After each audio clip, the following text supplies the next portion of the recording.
So I will take you all through phacoemulsification in hazy and compromised corneas, essentially a video-based presentation, and I'll discuss different scenarios and how we can use it.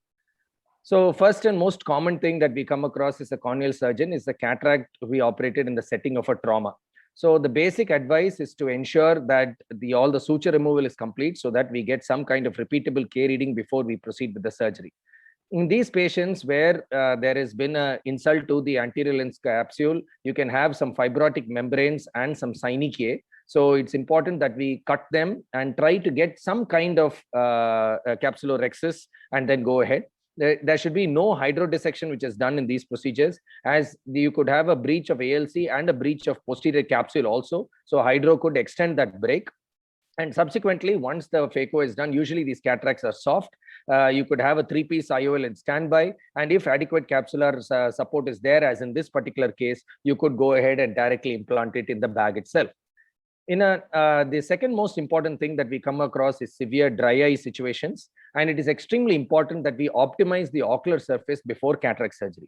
Now, this is an extreme situation where I'm showing you, where this is a patient with post-Steven-Johnson syndrome, whose lid margin is extremely keratinized and is abrading the corneal surface and causing recurrent breakdowns, vascularization, and opacification.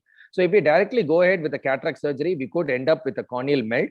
And therefore, you do a mucous membrane graft, as done in this case, optimize the surface. Even in other patients with patients like rheumatoid arthritis and other systemic disorders, we need to give them adequate immunosuppression, stabilize the ocular surface before proceeding.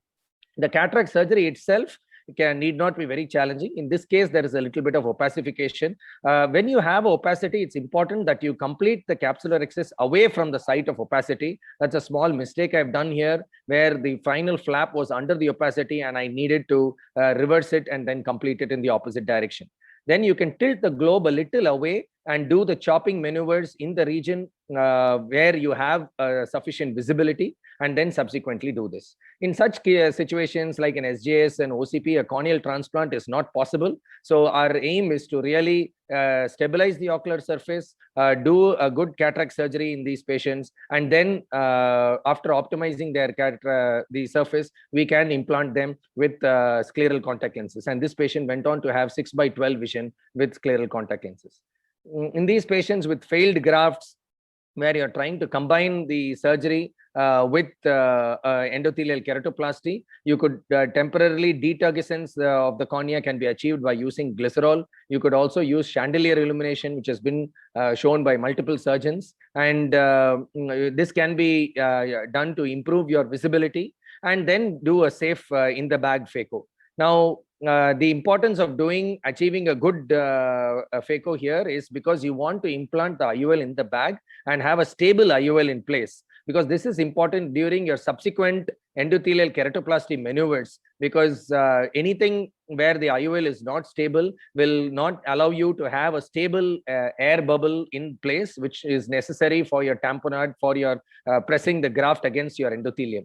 Subsequent to the cataract surgery, it becomes a whole lot easier. Generally, in the patients with extremely compromised views, you'd go in for a DSEK rather than a DMEK procedure.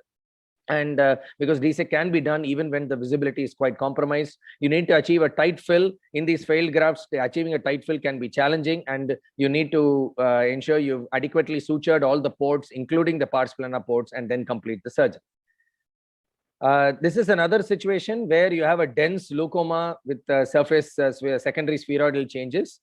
Here you have to do a PK to improve the overall visual outcome. But even in a PK, when we are going to do a ECC procedure, rather than to do a completely open sky procedure, especially in such cases where you have a very large voluminous lens, which when you come out, it can actually cause sudden decompression and predispose to suprachoroidal hemorrhages. So you could do a partial trephination or in the partial cut of the graft rim, and so that you leave it as a cap, and then keep it there till you remove the entire nucleus, do the aspiration and implant the IOL, and only then cut the remaining part of the graft. Because any sudden decompression, if it does occur, you have the cap to suture back and to salvage the situation and prevent any worsening or any expulsion from happening. And then subsequently, it's a fairly straightforward IOL implantation and doing the procedure. This is another situation where you have a adherent glaucoma in these patients. Now, this adherent glaucoma is again present from childhood, and these patients will not benefit from a PK. They have always been used to seeing through the visual axis above the area of the glaucoma. It's better not to touch the iris itself, because that area of the cornea can actually be thinner, and we don't want to do any synechiolisis. Just leave the iris as it is. All we need to do is just decenter our rexes, use hooks if necessary, and then do the entire chopping maneuvers in the area where you have visibility in the superior half. So you could just tilt the globe a little inferiorly, and so that more amount of the cataract comes into visualization, and then go ahead and do the chopping maneuvers, and then the cortex aspiration and the IOL can be implanted. So important that we avoid handling the synechia part and tilt the globe inferiorly and then complete the cases.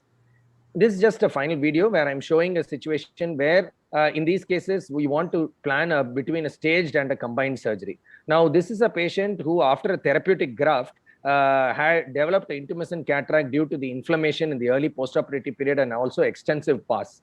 So in this period, in the early postoperative period, doing endothelial keratoplasty, the prognosis may not be very good.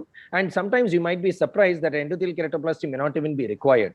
In this case, what we are doing is trying to release the synechia, and then after doing a capsulotomy and removing the fibrotic membranes over the anterior lens capsule, these cataracts are usually soft and can be aspirated, but you want to also keep it as away from the endothelium as possible. Use viscoadaptive viscoelastics, and then just with phacoaspiration and minimal phaco energy, try and remove the entire nucleus in toto, and the IOL can be implanted.